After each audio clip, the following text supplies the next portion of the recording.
First story is titled, Am I the a-hole for not wanting to give my ex's money for our kid until I see a bill? I, 32 male, have 2 kids with my ex, 34 female, 7 female, and 5 female. When we broke up, I did not want to deal with court-ordered child support, so we agreed to an unofficial amount of financial compensation. However, my ex knew I didn't want to deal with the courts and used that as a veiled threat whenever she wanted something. Anytime I got something for myself or she heard about a new promotion at work, she demanded copies of my pay stubs for the last 3 months and wants half. If I objected, she would pull the, well, maybe we should just let a judge decide. After 2 years of this crap, I told her I simply could not afford to keep paying the amounts she wanted and afford rent/food. She thought I was lying, even though I showed her my pay stubs and filed for child support. My parents were kind enough to lend me money for a decent attorney so I'd have a decent change. But my God, I never would have thought that the courts would rule in my favor. Based off of my income, the courts determined that I had been overpaying for each child and ordered that I could pay a lesser amount, and that my ex couldn't request for more until my children were 9 and 7. It was almost determined that I wouldn't be legally obligated to start paying the new amount for 6 months. Literally, after the ruling, we were standing outside the doors of the courtroom. My ex and her attorney approached me and asked me to pay a higher amount. I shrugged and said that it would be best not to go against the judge's ruling and left. Finally, I was able to get my own place, nicer, still used, car and clothes. My ex has been calling and texting me for money, saying the kids needed this and that. I told her that I'll pay for the necessities when the kids were with me, but she needed to figure everything out herself for the time being. She raged at me and called me a deadbeat, and then started dragging me on social media. To defend myself, I made a post about how the courts ruled, and attached screenshots of her texts always using the threat of the courts to get her way. I then finally stated that I do want to provide for my children, so if there's anything that they need, to give me copies of the bills or an expense report, and I will look into paying for things directly. My ex and her family are saying that I'm the a-hole and controlling for wanting to know about her finances, but I don't see it as any different from how she treated me. So, am I the a-hole? Now for the top comments. Not the a-hole. Most states don't require you to pay for anything outside child support, and half of uninsured health costs to the other parent. The court said what they said. The kids are on my health insurance, and that's one of the reasons why the judge lowered the child support. Not the a-hole.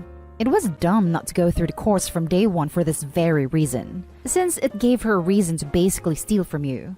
It sounds like she was hustling you for child support and some under-the-table alimony, but the judge saw to it that you legally are only responsible for your children. As long as you take care of them, she has no leg to stand on. If she needs money for something child-related, she should have to provide documentation because she burned your trust down. So why wouldn't you question it? She's just mad her ATM suddenly has opinions and questions. Agreed. This post is exactly why I always encourage people to deal with child support and visitation through the court system. It protects both parties. Opie, you're not the a-hole. Not the a-hole. But why the hell did you go to the court before if she was asking that much? He seemed to think going to court would make the situation even worse for him. Hopefully this was a lesson, albeit an expensive one. Go to court day one to get things figured out legally. Now for the next story.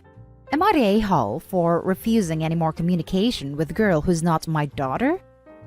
Years ago, in my early 20s, I was contacted by my ex from high school, telling me he had a daughter, Sarah, who was already 6 at the time. It was a pretty huge shock to me. I was still young, and had no idea how to be a father to a young kid. But I met her anyways. I know it was pretty dumb of me to have just taken my ex's word for it, but I genuinely thought Sarah was mine. I met Sarah a couple times a month for 4 months in order to get to know her. Even took her to Disneyland once.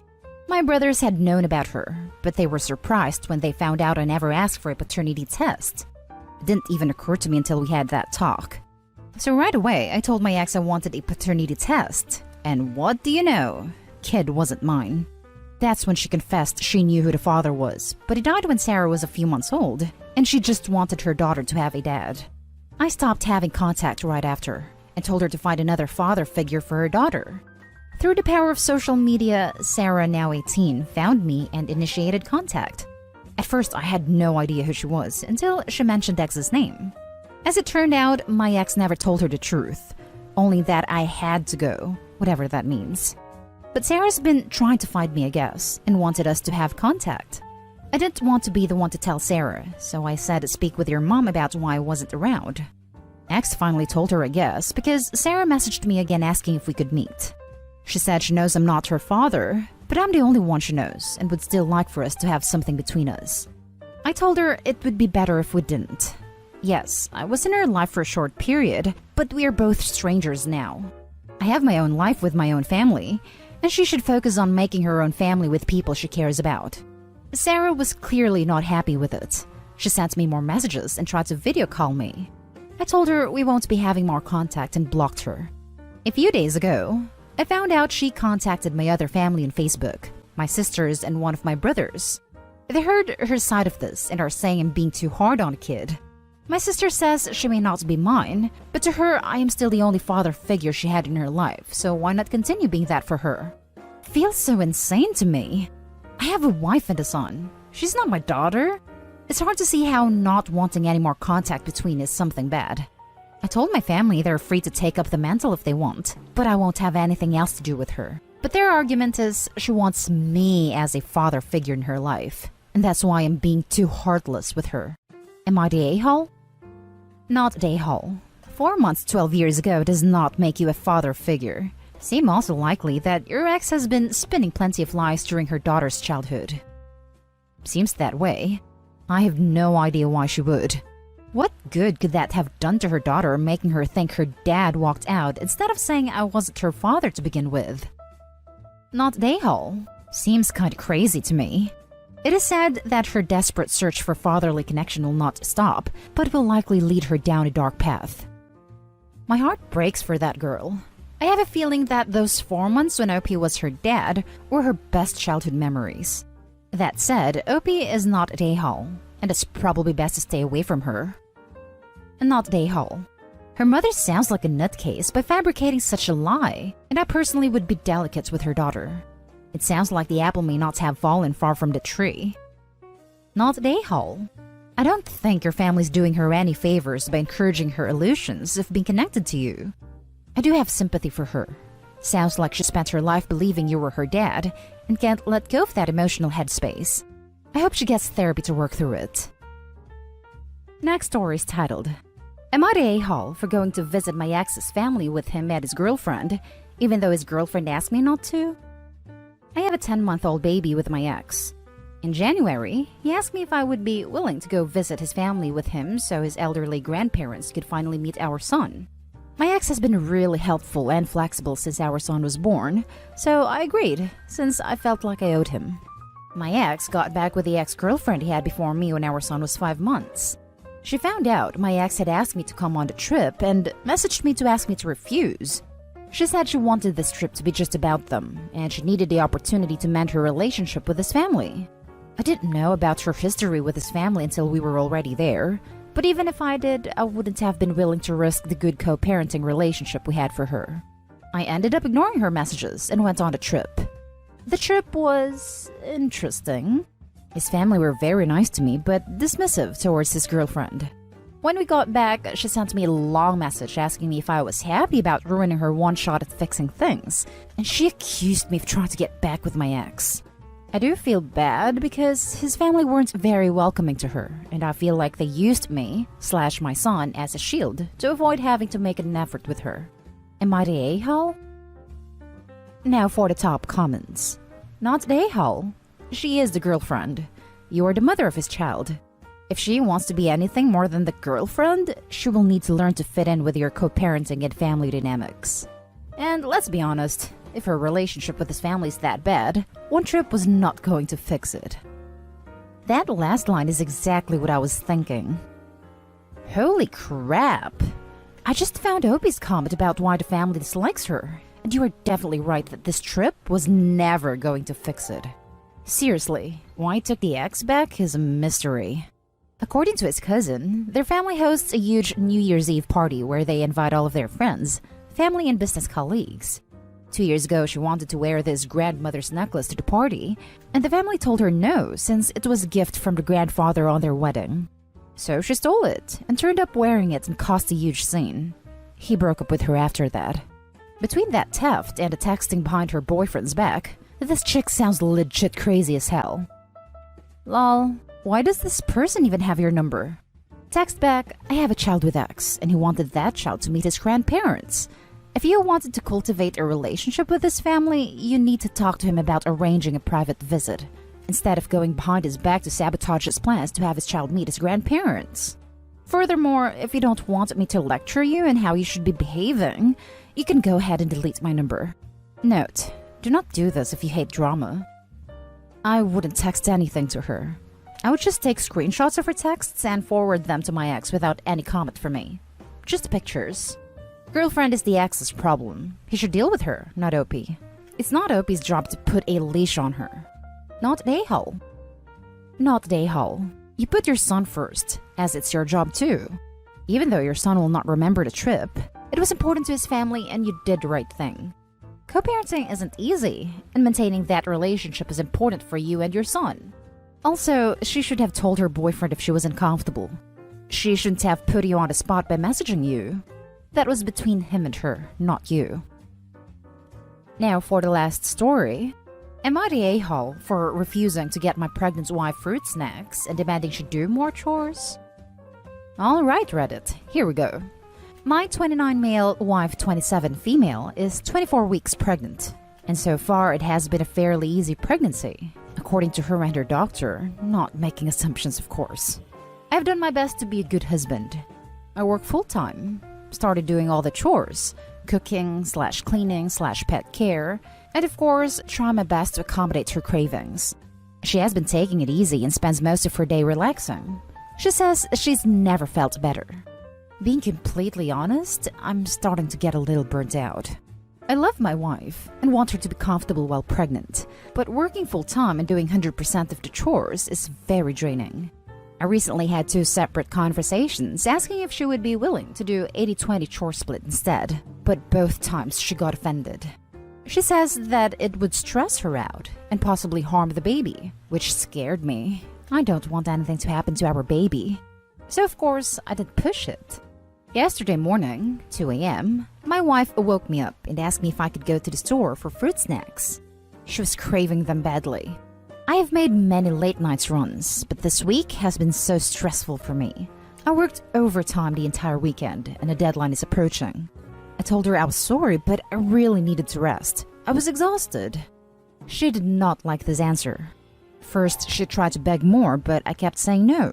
This went on for half an hour. Then she started crying, telling me what a horrible husband I was being. She also said she's scared to see me as a father if this is how selfish I am. I snapped at her. I told her I've been taking care of 100% of the responsibilities for the past 6 months. She's been sitting on her phone every single day and hasn't had to lift a finger. Then I said I was done doing 100% of the chores, and we need a more even split because I was losing hair from stress. I will admit I had a tone, and was obviously irritated. This caused her to cry more, and she kicked me out to the couch. This has caused a huge rift between us. She was pissed at me the entire day and locked me out of the bedroom tonight. My mother-in-law has texted me to call me an a-hole. They both said the stress I am putting on my wife will hurt the baby, so now I feel super guilty. I need perspective. Am I the a-hole? Not the a-hole. Most women literally hold on to their full-time jobs 6 months into their pregnancy and beyond. Why is she not even capable of doing light housework? The fact that she pulled it would harm the baby out of nowhere at being asked to take on even the smallest of responsibility is so manipulative. Her saying you're not bending to her whims makes you a bad father was totally out of line too. Never forget, you are both the child's parents. You get to evaluate her as a mother and a spouse as much as she does you. What does her current behavior say about what kind of mother and partner she is? Edited to add, OP, I hope you are seeing the literal dozens and dozens of mothers who replied to this comment, sharing their stories of higher risk pregnancies, more hectic home situations, and more demanding jobs than your wife, who continued to work and contribute to their households throughout their pregnancies with no adverse effects, all the way up to the month/week of labor. This is what a loving and respectful marriage should look like. I am honestly a bit afraid of how she will act when our baby is born. I can't do 100% of the child care, 100% of the chores, and bring in 100% of the income. She has acted this way before, but usually we're able to talk it out and she will start doing her share again. Now she's just outright refusing and getting angry. Your wife is not being fair. I am also pregnant and I had a really bad start. HG, several hospital visits.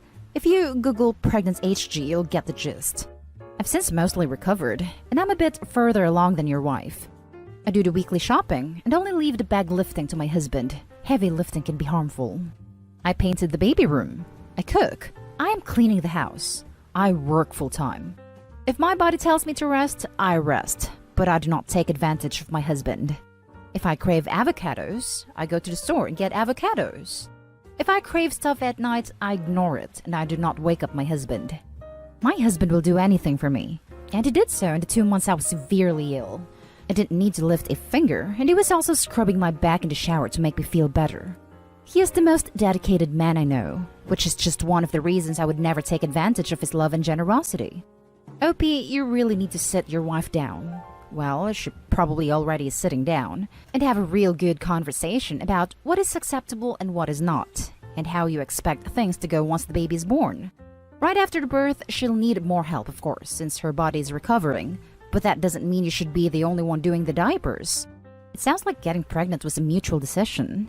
She needs to mature very quickly now because she took on a huge responsibility, and that needs to be shared equally. Not a whole. And that's the end of this video, folks. As always, leave a comment and hit like and subscribe. And if you want more of this content, turn your notification on to get updated on the latest videos. And I'll catch you in the next one. Stay safe.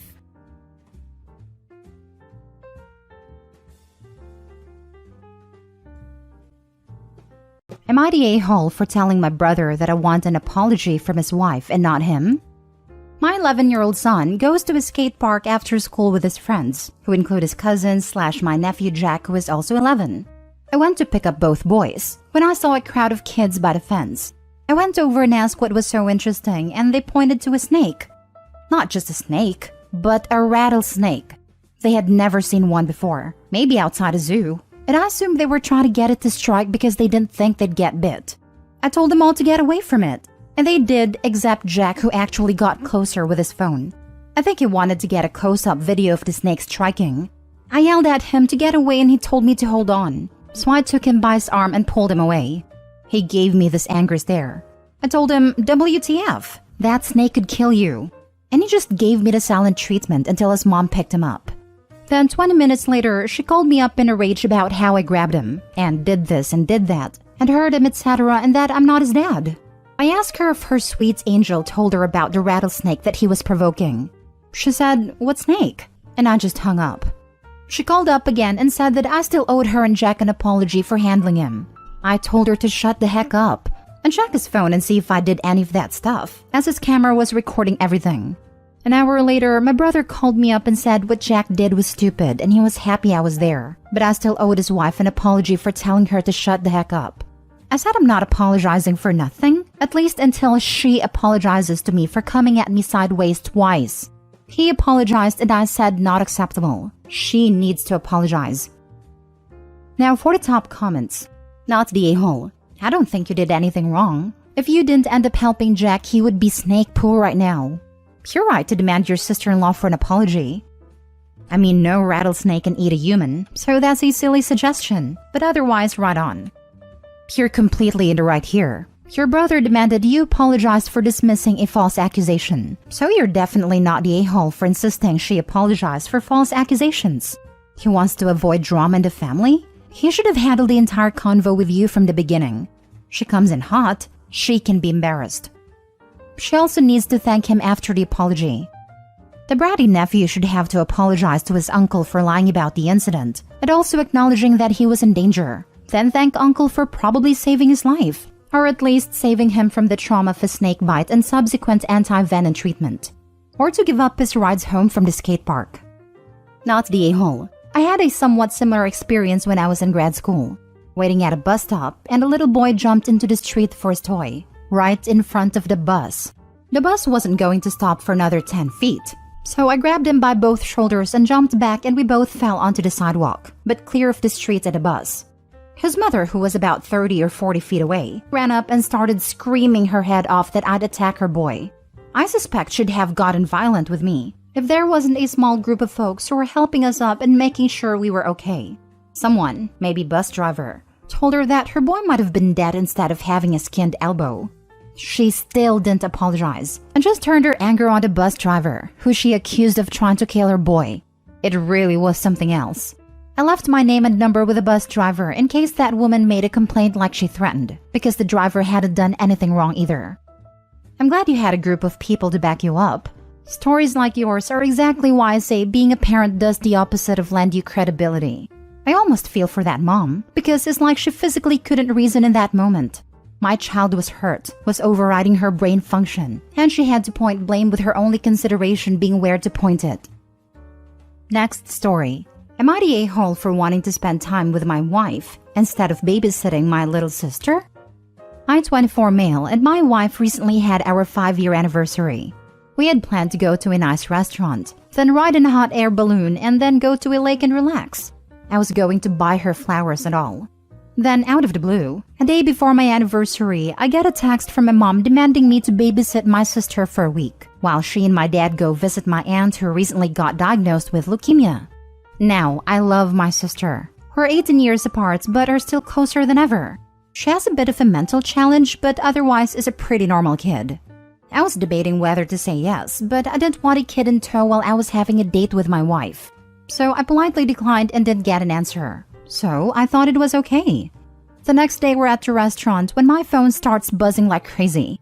I check it, and it's filled with text from my mom and dad. They're calling me all sorts of things and saying that they showed up at my house, only for it to be empty. They're now ignoring me when I write to them and I haven't gotten an answer. Am I the a-hole? Edit. My sister is currently staying with a family friend who we've known all our lives. The friend has 2 kids who are very close to my sister. The family friend said she wouldn't mind keeping her for the week as she gets a break from her twins, and encouraged me to relax. My aunt is not in critical condition. She is doing fine. She also lives far away, and it takes a couple of hours to get to her. Not the a-hole. This is ludicrous. Whose child is this? One day before my anniversary, I get a text from my mom demanding me to babysit my sister for a week, while she and my dad go visit my aunt. They need to understand that this is not how things work. One thing I don't see anyone pointing out is, in Opie's edit, they say the aunt isn't in critical condition. If there was no rush, why did his parents choose the exact date of his anniversary to go out of town? They could have easily waited a couple days when Opie's anniversary was over. I get the impression he would have had no issues in watching his sister for the week. It's a human reaction, much like people rushing to see people on their deathbed when you otherwise haven't bothered for a decade. When someone gets a bad diagnosis, people want to visit immediately, even if that's not necessarily helpful. I know people who hide diagnoses for that reason, because there's a feeling time is running out. Entirely possible that in the instinctive panic they forgot the anniversary. If the parents had an honest miscommunication when they were worried, that wouldn't be an a-hole territory. But they're blowing up at Opie when he texted them a polite decline is firmly in a-hole territory. Worst case, they ignored his polite decline and were intent on dropping her off anyway, which is firmly a-hole territory. In either case, his parents are the a-holes. Not the a-hole. You had plans. You politely declined, with notice. You're not your sister's keeper. It's on them to find a sitter, and they had plenty of time to do so, but they failed to do that. I hope you had a lovely anniversary in spite of it all. Even with the info that your aunt was diagnosed with leukemia, you're not the a-hole. It was still on them to either make other plans or communicate with you at all, rather than making demands. If they chose to go just one day later, then you could have decided if you'd be willing to keep your sister for a week. There were workarounds and other options. They just chose to ignore all of them. They're calling me all sorts of things and saying that they showed up at my house, only for it to be empty. The fact that you're even asking if you're the a-hole combined with the above suggests them ignoring your answers to them asking you for something probably isn't that new. I can see why they'd want to comfort your aunt, but you had plans. It was your anniversary, and no is a full sentence, not the a-hole. Yes, the thing that irked me is they demanded it. instead of asking. If my parents called me upset and were like, "We have this really devastating situation and we really need your help. Can you watch X for Y number of days?" I would definitely help, even if it was not ideal timing. But tell me I'm doing it? Politely F off. Next story. Am I the a-hole for cussing at a teacher after she gave my information to a reporter? I'm one of the few but growing number of single men who forgot marriage and became a dad on my own. In my case, I used a surrogate 3 times, so I have 3 boys between ages of 5 and 10. When they started school and started to make friends, I did tell a few parents because they wanted to know more about me before letting their kids spend time with my kids.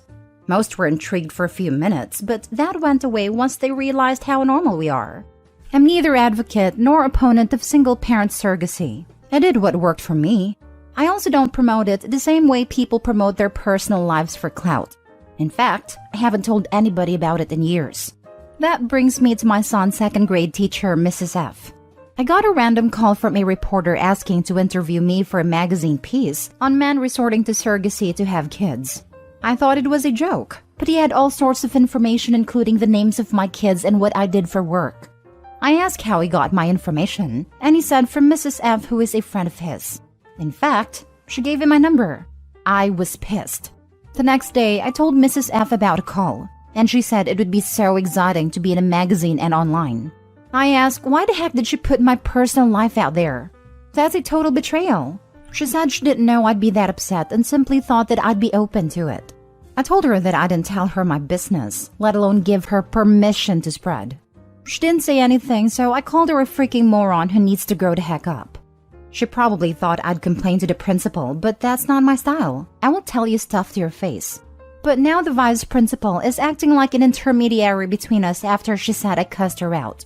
He did say that I was out of line, but that she was even more way out of line. And he asked me to be understanding because she's young and lives online. I told him that he's just mad that he actually has to do some work now. And the funny part is that I'm not even mad at her anymore. I don't like her, but it's not like she matters in a few months. Now for the top comments.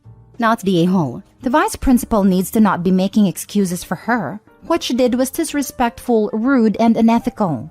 You do not give out other people's personal information without their permission. If she wanted to give her friend a lead, she could have said, "Hey, I know a single dad who might be a good fit. Let me ask him if he'd like to talk to you." And that's it. Nothing about your contact info, life, and especially not about your children. Actually, she may have broken a law. I'm not super familiar with the FERPA, but she may have seriously violated it. That is no joke either. It's a serious violation. There is so much protection in what school can give about children. I'd ask for a list of the kids' names for a Christmas cards thing my little sister wanted to do. They were not allowed to give it because it was sensitive data. I cannot imagine how many were broken to not only give their names, but also the parent's contact info and his occupation. He asked me to be understanding because she's young and lives online. You were understanding. You didn't report her to the principal in an attempt to get her fired. Instead, you reamed her like she deserved to be. Logical consequences. Not the a-hole. I think that was his way of blaming it over a generational misunderstanding between a Gen Z and a millennial. Millennials and Gen Z aren't this stupid, however. A majority of us know better than to give out information like this without permission. Especially now with the way certain states are getting in the US. If this happened here, not the a-hole, but the VP and teacher are and need to be held accountable. I don't even give friends other friends' numbers. I'll contact the third party myself and let them know who is looking for them, or text the askers info. But I'm not just handing out other people's stuff. Last story. Am I the a-hole for arguing with my wife and refusing to fire the nanny? Hi, male 30s live with my wife, female 30s. We both work full-time jobs and have 3 kids ages 3, 6, and 7. I used to work from home with flexible hours, but I've been offered a promotion which requires me to go to work in person. The pay increase is really significant, so my wife and I agreed I should take the promotion and hire a part-time nanny for our kids. I got in touch with a nanny agency and they matched us to someone who lives local. They only told us her first name, which was a really common name anyway, but for the sake of storytelling, we'll say her name is Sarah. I spoke to Sarah on the phone and she seemed really nice. We arranged a day for her to come over and meet my wife and the kids and for us to show her around the house. When the day came around and we met her, it turned out that my wife already knew Sarah. It was really awkward and I wasn't sure how they knew each other until afterwards. My wife told me that back when she was in high school, her boyfriend at the time cheated on her with Sarah, who was in her class. She wasn't enthusiastic about it, but my wife didn't seem to have a problem with Sarah being our nanny at first. Our kids love her. She has lots of experience and she's available when we need her. After a couple of weeks with pretty much no issues, my 2 oldest kids come to me and say that they don't want Sarah to come back. I asked them why, and they said she's evil. I ask why they think she's evil, and our 6-year-old starts crying and says that Sarah's mean and wants to hurt mommy. I talked to my wife in private, and at first she said she had no idea what the kids were talking about, and that it must be because of something Sarah did. When I pressed it, my wife admitted that she told the kids that Sarah's evil. She said she knows it was a ridiculous plan, but she was hoping I'd fire her. My wife asked me to fire the nanny because their history makes her uncomfortable. I asked why it wasn't an issue before, and my wife said she just needed to think about it and she's decided Sarah has to go. I told my wife that we can find another nanny, but until then, there's no reason to get rid of Sarah, and that she was out of line for trying to weaponize the kids against her when Sarah's no danger to them. My wife disagreed and said that we need to just fire Sarah ASAP and hire a temporary babysitter until we can find another nanny. She said that she wasn't weaponizing the kids, she was just setting boundaries. This turned into a really heated argument, and I called my wife insecure and controlling and told her she needs to go to therapy. My wife said I'm being inconsiderate of her feelings and need to put myself in her shoes. This was one of our biggest arguments in a very long time, and I just want a neutral opinion on whether I was wrong. Everyone sucks here. Your wife shouldn't be talking trash about Sarah to your kids, but you also shouldn't be insisting that Sarah remain hired. There are plenty of other people who I'm sure would be equally as nice and fun as Sarah, with the added bonus that this one won't have painful beef with your wife. Everyone sucks here. Opie, this is just ridiculous. Your wife was way out of line to say that to the kids and try to use them like that. And it sounds like she did some actual, hopefully just temporary, emotional damage in doing so. But she's right, Sarah needs to go, immediately. Why the heck would you want to keep your wife in a clearly uncomfortable position, much less continue to keep your kids in this situation? Keeping Sarah around for a couple weeks more, just because you don't want to bother finding someone to fill in until you and your wife find a permanent replacement, is a terrible idea, and it shows your wife and kids that you don't give a crap about their feelings. Save your kids and your marriage, and Sarah frankly, and more foster clock exposure. Plus, I'm sure it's a bit of a slap in the face to feel like her husband is picking Sarah over her. Yes, it was very naive to have hired Sarah in the first place. Oh, but well, my wife seemed okay with it. I'm sure it will be fine.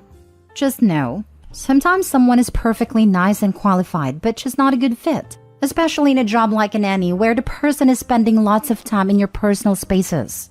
And I'm sure there are any number of other equally qualified and equally nice nanny candidates that the agency could refer. Equally, I am horrified that the wife would frighten her children like that, in a passive-aggressive attempt to get Opie to fire Sarah, as opposed to just saying, "Hey honey, I gave it a try for a few weeks, but I'm just not comfortable having Sarah as a nanny, because of our past history." The fact that the wife felt the need to do such a roundabout manipulation rather than just talking, I think Opie's right in that she could benefit from some counseling, because that is not a normal or healthy way to deal with conflict. But hiring Sarah in the first place was dumb. Everyone sucks here.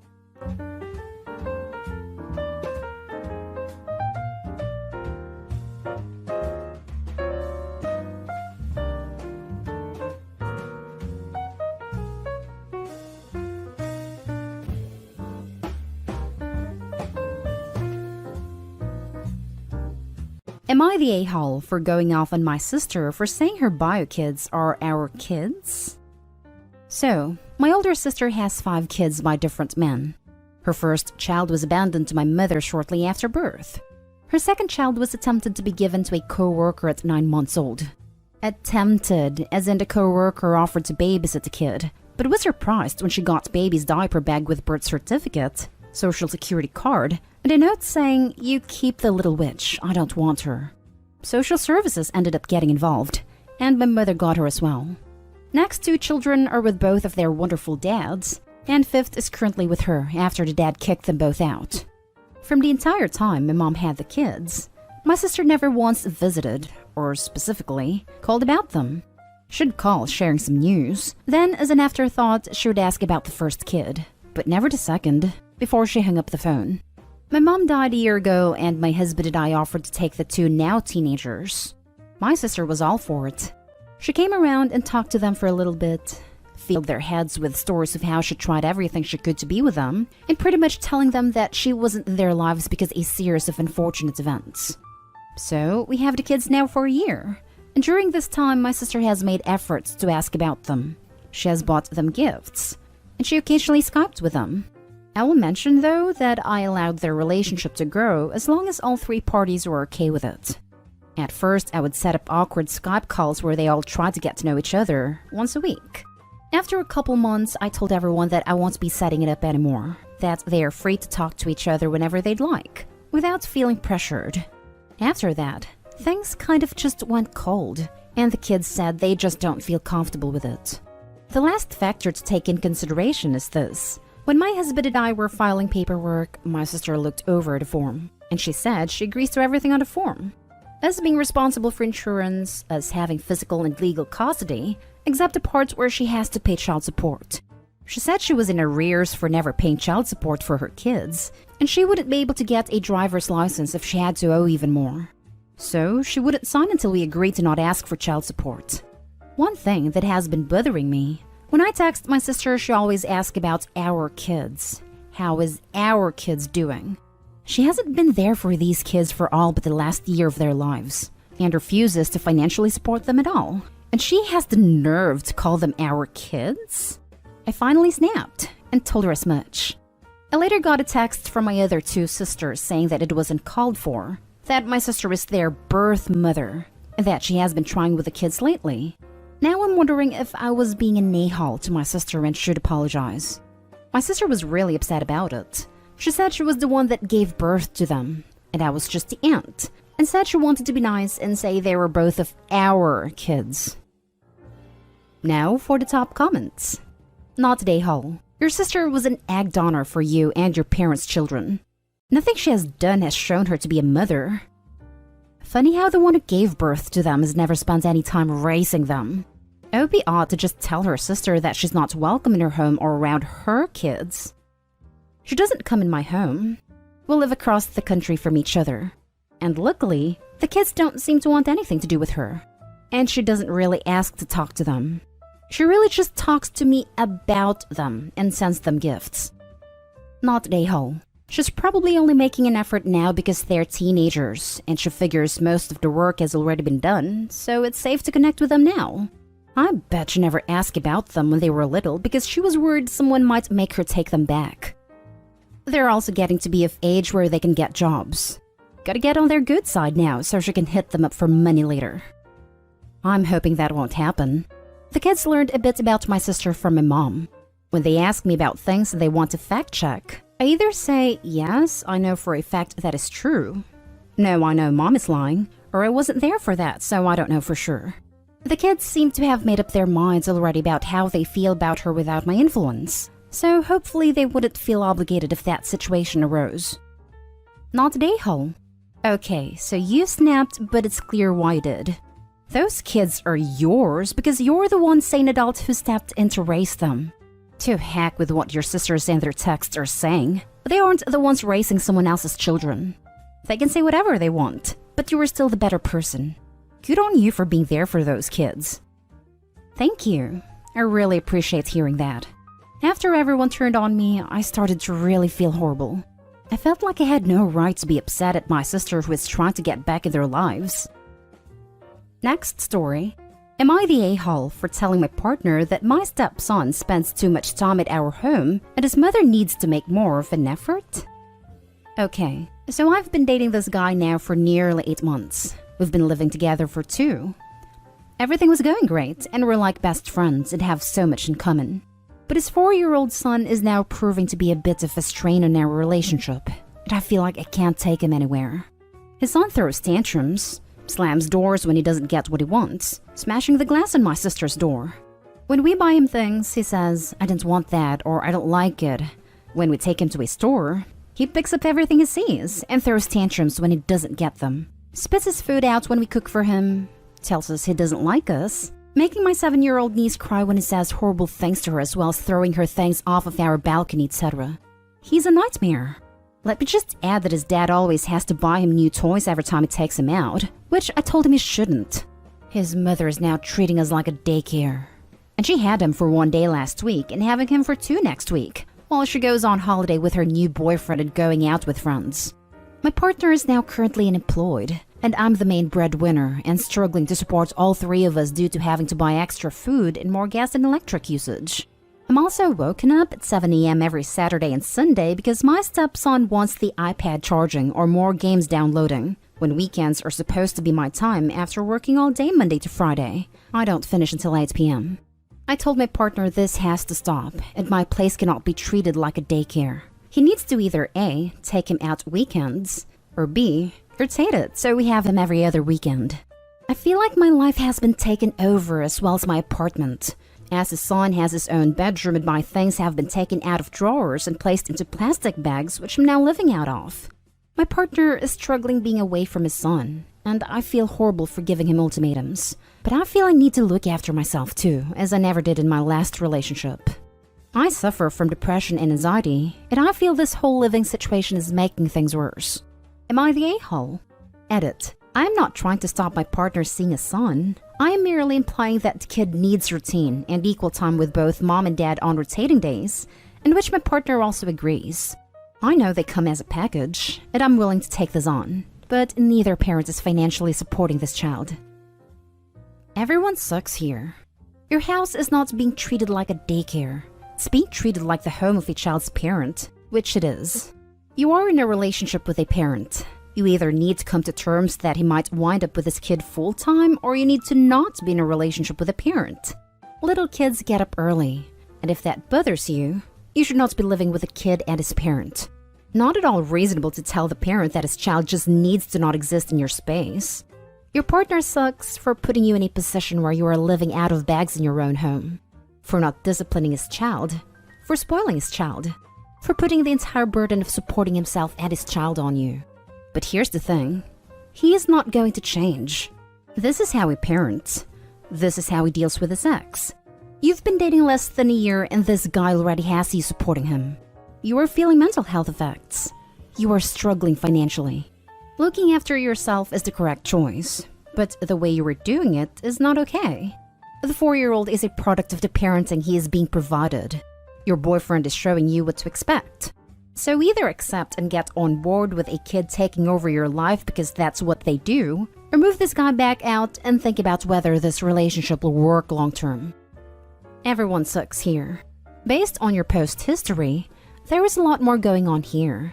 You jumped right into moving in with a man you've been with for 6 months, after only recently leaving a horrible man you were with for 11 years. You have still been posting about the ex in a very real, active way since this new relationship started. You are not ready to move on. What you are doing isn't healthy for you, for your new boyfriend, and for the child. You need time alone, a therapist, and peace and quiet. Leave. This is not a healthy dynamic for anyone, and it's up to you to take the reins and fix that. Everyone sucks here. Your partner may have some good qualities, but he sounds like a pretty crappy parent, and that's unlikely to change. And the fact that he has a kid really isn't going to change. So you need to think about whether or not you can live with that. You have not been turned into a daycare. Your partner has a kid. This is the deal when you date someone with a kid.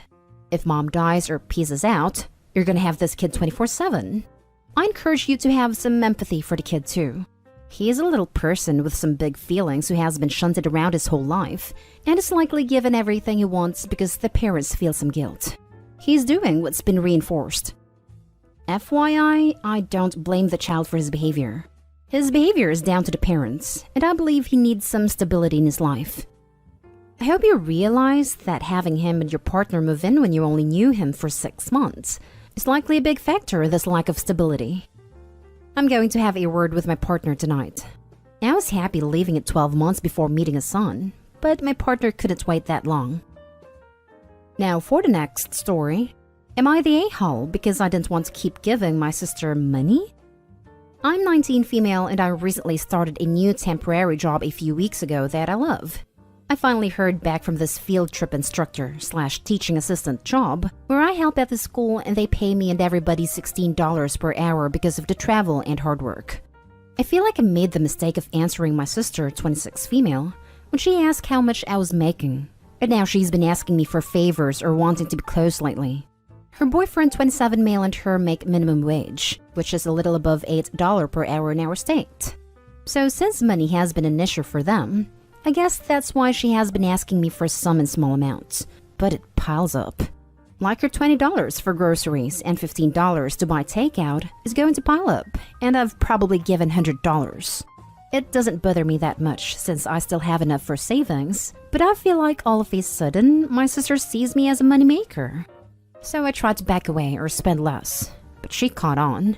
I don't know if they'll censor it, but she called me the C word and a witch for turning my back on family now that I'm doing better than them. It's starting to get to me emotionally because she was never like this. And I know she's not good with money either since she gives it to her boyfriend for spending, so she doesn't have much either. Am I the a-hole really? Because I've tried to put a stop to giving her money. Now for the comments. Not the a-hole. It ain't your job to subsidize her. If she needs money for takeout, she can get a second job. Or buy actual groceries, which are way cheaper. Or food pantry, community meals, food kitchens, EBT, or any other available programs. Not the a-hole. You do not owe her a penny. Takeout? Takeout is a luxury. Why would you fund her luxury items? Agreed. Not the a-hole. We are comfortable, and I still hesitate to get takeout. It's expensive, and we have groceries that were just bought. I still consider it a luxury due to its expense. Not the a-hole. She's using you for your money. She's the a-hole. What is stopping her from getting a higher paying job? She finished her university education, but she hasn't been able to get one that pays more despite applying everywhere. And it's not just me she's asking, but also other people too. Like my mother, our aunt and cousin, etc. Last story is titled, Am I the a-hole for buying a toy that I only want my nephew to use at my house and not letting my sister-in-law take home? Yesterday morning, I, 25 female, found a Power Wheels John Deere tractor at a yard sale that didn't work, but it was only $15. And I thought it was worth getting for my nephew, 3 male, to see if my boyfriend, 27 male, could fix it. I moved in with my boyfriend last weekend, and he has a big field that I thought my nephew would love to ride it in. I bought it yesterday morning, and then yesterday evening after my boyfriend got off of work, we took his truck to the house and picked it up. They also had a little trailer that went with it that they threw in for free. My boyfriend and his friend worked on it for like an hour once we got home, and ended up getting it working by taking apart the gear shifter and cleaning the electrical connections inside it. I was pretty excited to show my nephew. Every month, I spend a day watching my nephew so that my brother, 28 male, and sister-in-law, 28 female, can relax and get stuff done. I also really enjoy spending time with him. Normally, I'll take him to the zoo or the beach or someplace like that, but he is potty training right now, and I didn't feel comfortable going anywhere. So I decided to just hang out with him at my house with my boyfriend and give him the tractor to drive around. He had a blast with the tractor. He would drive around the field, pick up sticks and rocks and put them in the trailer and then move them somewhere else. He had a huge grin the entire time, and by the time the battery went dead, he was getting pretty good at driving it. When my sister-in-law came to pick him up, he showed her his new tractor and she wanted to put it in their SUV to take home. I said that I preferred the tractor to stay at my house so that he would be excited to come over and play with it, and they don't have a very big yard to drive it in anyway. She then proceeded to say I was being an a-hole, in nicer words, for getting him a really cool present that he is only allowed to use at my house. Not an a-hole. There's nothing in this scenario any different than having a pool or tire swing that he'd be excited to play with, except it moves. And when he's older, he'll have fond memories of your house and the tractor. Not an a-hole. And the sister-in-law should be happy that Opie wants to keep toys around to entertain her nephew, instead of expecting sister-in-law to bring things with her every time to keep him occupied. Not to mention, it's pretty petty to call Opie an a-hole over that, when Opie's willing to give up time just to make sure her brother and sister-in-law can have some time away from the kid. That's not an obligation on Opie's part. That's a courtesy. Not day-hole. My mother has always kept toys at her house for when she babysat grandkids, and it was understood that these toys were specifically for when the kids visited. I think your sister needs to understand that as well. Not to mention, if you have other nieces or nephews, eventually this will be something for them to play with when they come visit you. Not day-hole. It's like if you let him play with an iPad. That's something he can do when he visits your house, and obviously isn't something he gets to take home because he likes it so much.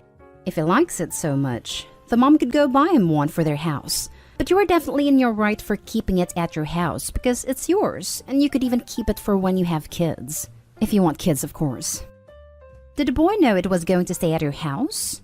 If so, not day-hole. But the members of our family who have had kids over keep toys at their house. It makes life easier. I think that's a great idea. I didn't really present it as a gift or anything to him. As far as he knows, it's just part of my boyfriend's tractor collection. He has a big tractor and riding mower, so this one looks really cute sitting next to them. This was the first time he has ever been to this house too.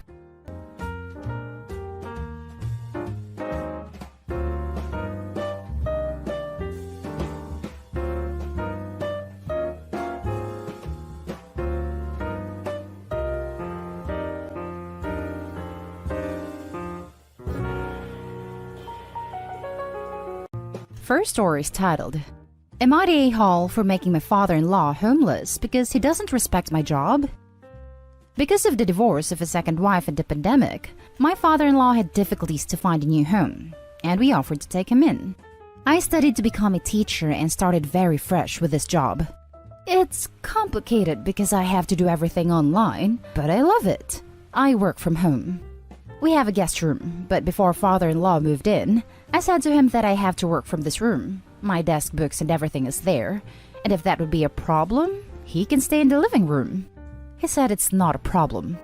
Since the day he moved in, the drama begun. He makes comments about how useless my subjects are: history, politics, and philosophy.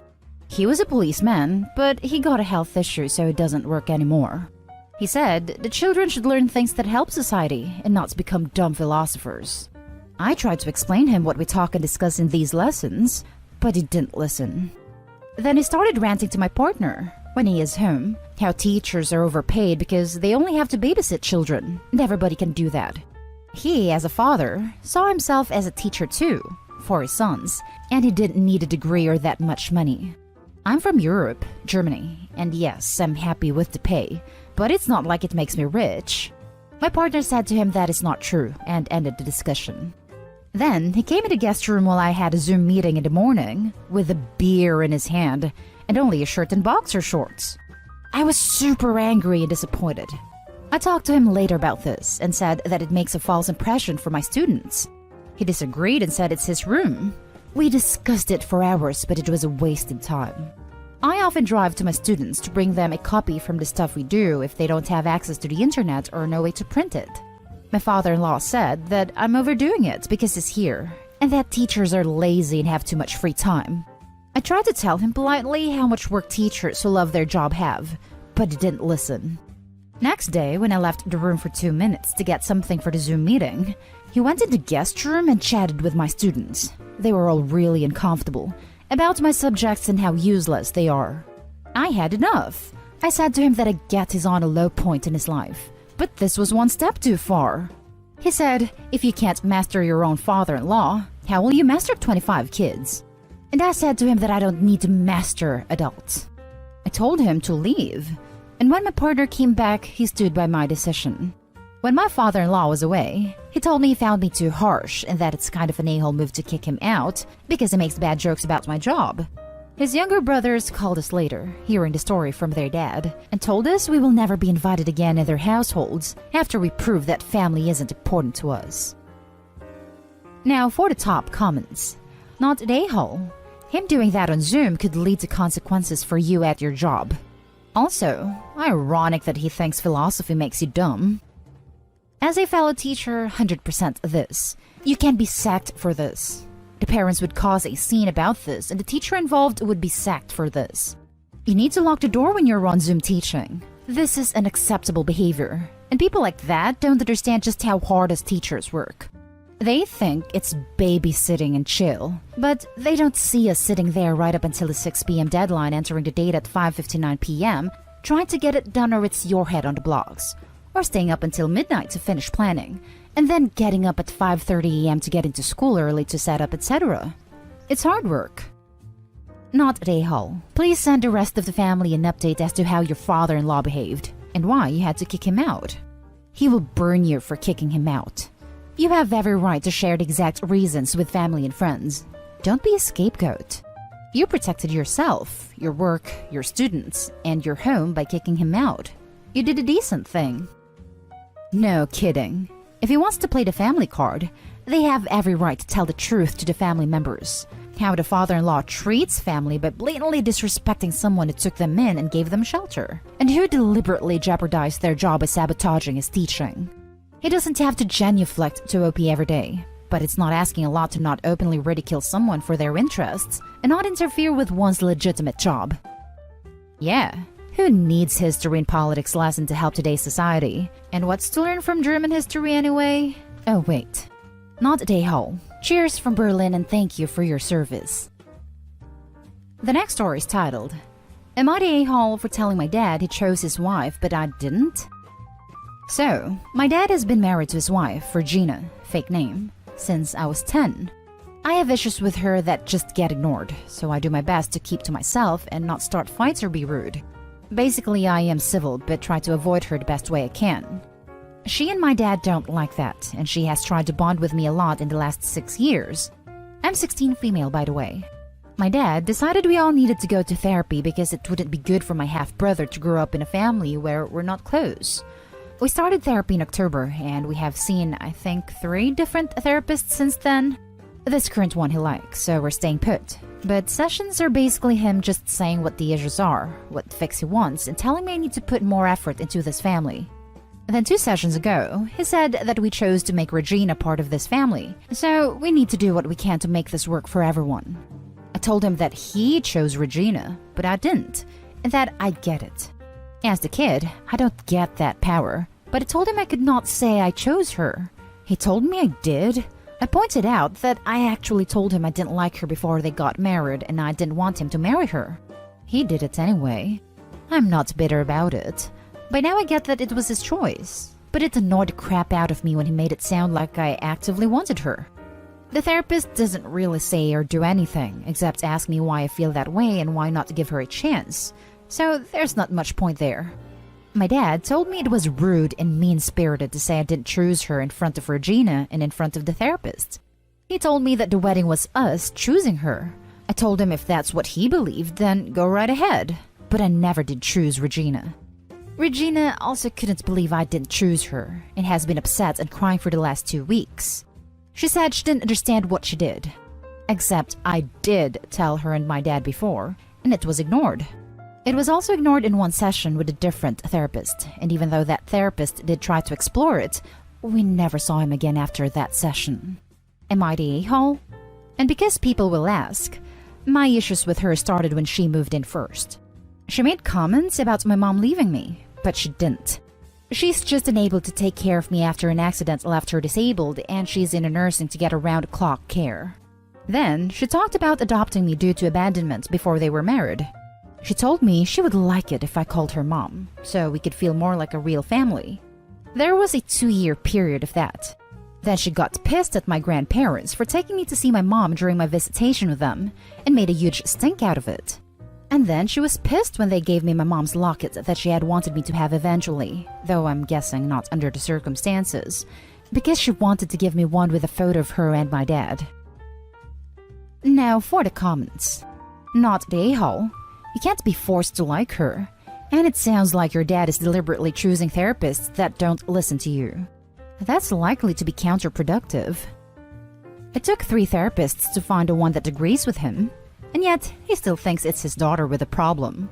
Lol. Not the a-hole. You should not be going to a therapist and lying. How good a therapist is this, if the best she can say is to give this lady a chance and not stop your dad from telling you what you chose?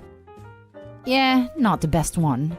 We had a good one, and we left after things started being revealed. I see. This situation is very toxic. You don't take someone to therapy to make them do what you want. You take them to therapy to understand them better. I'm sorry you're in this situation. Not day hall. This is therapy. If there's anywhere you should be able to express your feelings, it's there. Your father doesn't want to work out the issues. He thinks you're the problem. You're broken and need to be fixed. He wants you to comply. He wants to make Regina happy whether you like it or not. He is putting her over you, and you will go through therapists until he finds one that agrees with him. Regina sounds all kinds of messed up, like she tried to erase your mother's existence. As soon as you can, move out. Next story. Am I the a-hole for not letting my ex move into my flat? I, 32 female, recently inherited a house from my grandparents. I moved in along with my 2-year-old daughter about a month ago and have been looking for a boarder for the downstairs apartment. It is fully self-contained, but I want to be picky about the tenant as we are close to a university and I don't want any loud parties or music late at night, so I'm offering it for very cheap. $150 a week. Market for similar in this area is $250 to $350, with some conditions like no loud music after 8 p.m., no gatherings of more than 7 people, etc., etc. Nothing that I think is particularly unreasonable. My ex, who I dated when I was 22 to 26, was one of the first applicants and came to the first viewing that I conducted. I told him before the viewing that I thought he would be wasting his time to come as I didn't think he would be a good fit. He throws regular large parties, plays loud music, etc. In the 4 years I knew him, he was kicked out of multiple flats for not being considerate of others. He is also extremely controlling. During the flat viewing, he tried to tell other people that he was definitely taking the place, and was constantly telling me where he wanted furniture moved to, and which pieces I'd have to put in storage so he can move his stuff in. After the second viewing, where he showed up unannounced, I told him that I had someone very interested and he couldn't move in. This was a white lie, as I had a few interested but no one committed yet. 2 weeks later, I re-advertised and he immediately started hassling me again. And I told him that I would absolutely never rent to him, so to leave me alone. He flipped his crap, hassling me about my daughter needing a father, that I was biased against him, etc. I ended up blocking him because he was calling all hours of the night to hassle me. Now, friends of both of us are at me to give him a second chance, and I'm starting to feel guilty. It's been 6 years since we split. Maybe he's changed and I dismissed him without consideration. Am I the a-hole here? He is not the father of my daughter. She was conceived using a sperm donor and a surrogate. I have a family history of cervical cancer, and when I was 25 or 26, I had a couple of smears that showed abnormal precancerous cells. Ex didn't want kids ever, and didn't want to go through cancer treatments, so we split up. I spent a couple years dating, but was diagnosed with cervical cancer when I was 27. I had eggs collected, and then had a full hysterectomy. After I was through with treatment and in the all clear, I arranged a surrogate and my daughter was born. Now for the top comments. Why would you give a chance to this guy? He's clearly still a massive jerk, harassing you over this. He obviously hasn't changed. Not the a-hole. What Opie needs to give him is a restraining order. Not the a-hole. I mean, his current behavior alone shows exactly why he should never, ever be your tenant. Ever. And his previous behavior's even worse. Who wants loads of parties held in their home when there's a small child around? Yeah, he's trying to be controlling now, and he doesn't even live there. Not the a-hole. And remember, no is a complete sentence. Don't even give an excuse or reason. You owe him nothing. Every response from now on needs to be a simple no, not one word more. Not the a-hole. Never rent to this guy. Tell your friends to stuff it. Terrible red flags all over the place. If you rent to him, you'll never get him out of your business. He clearly feels entitled to you and your environment. He is behaving like a stalker.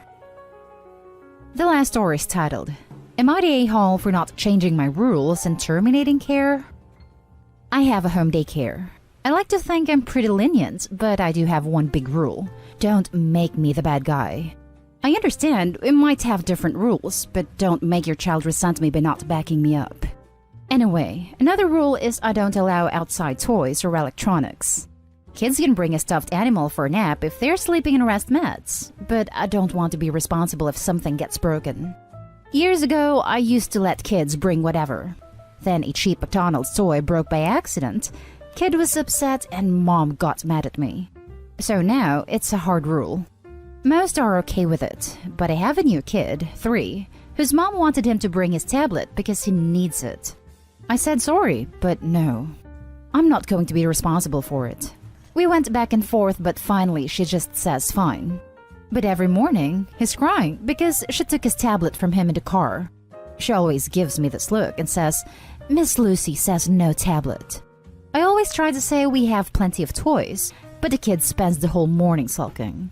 I've talked to mom, asked her to leave it at home and not even put it in the car, but she says he needs it. It's been a month, and yesterday was the last straw that broke the camel's back. Kid came in crying, as usual. I tried my usual redirection, which didn't work. Mom was giving me a look of, "See what you did?" Then she had the nerve to say to him, "I know you need your tablet. We've talked about this before. Miss Lucy is strict." That pissed me off. I ended up telling her to take him home right then and there. She was shocked and tried to stammer. He was my first kid of the day, so there was no scene. I just handed back his backpack, said he was no longer a student of mine, and began to pack his extra clothes and a sippy cup he kept. Mom was in tears as she left. My husband thinks she was right. I'm too strict and should have broken policy instead of causing drama. Am I the a-hole? Not the a-hole. Tell your husband to watch the kid. That kid has problems if he's already addicted to that tablet. $10 says he needs it. Means I don't want to have to engage him, so I shut him up with electronics. Or tell your husband you are paying for another tablet that got ruined at your house. I have never heard of a daycare or preschool that allows expensive personal electronics, unless a child is disabled. Not the a-hole. If her only explanation was that he needs it without any context or information, then she knew your rules before enrolling her kid. She can't expect people to bend to her every whim. I agree. If she indicated it was used as a communication tool for a child with language delays / inability to communicate otherwise, that would be a totally different story. Not the a-hole. She had an entire month to explain to this kid that there can be no electronics at daycare. She chose to act like it was a big deal every single morning, so of course kid is going to act that way. Obviously, she wasn't even trying to follow the rules. You did right. In situations like this, you give an inch and they will take a mile. Or someone else will demand an exception. It becomes too hard to keep up with it all. Anyone with a sob story will get you to waver. You are doing the right thing to just stop it now. Your husband is kind of being a jerk about it. Why should you bend the rules for this one kid? What does he care? I'm sure you can find someone to take his place. What kind of example does it set for all of the other kids? Also, a 3-year-old should not need any electronic whatsoever. Kid is a toddler. Should not be that attached to a screen. She probably never actually parents that kid. I'm sure the tablet does all the work for her. And that's the end of this video, folks. As always, leave a comment and hit like and subscribe. And if you want more of this content, turn your notification on to get updated on the latest videos. And I'll catch you in the next one. Stay safe.